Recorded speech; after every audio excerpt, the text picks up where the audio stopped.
In this tutorial you will learn how to start an EtherBERT test. You will also learn how to save and load a test. Please note that the steps to follow are the same for all test types. To begin, select EtherBERT from the Test Applications menu. Select Start to launch the test. The test status bar will indicate that the test is in progress. Any alarms or errors will be indicated in the respective sections on the screen.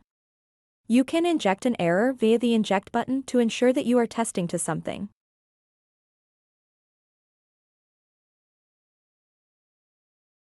Stopping the test by selecting Stop will prompt you to generate a report.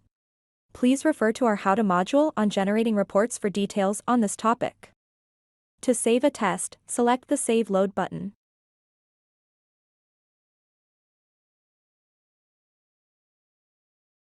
Select the Save button on the screen that opens.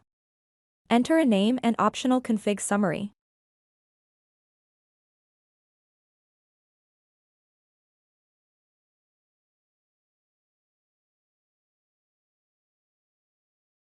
Select OK. You can add the test to your favorites as well. Select OK.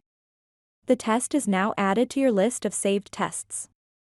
To load a previously saved test, select the test from the selection screen and then click the Load button. Click OK to confirm that the test is loaded. Select Close. Clicking on Start will now run the selected test.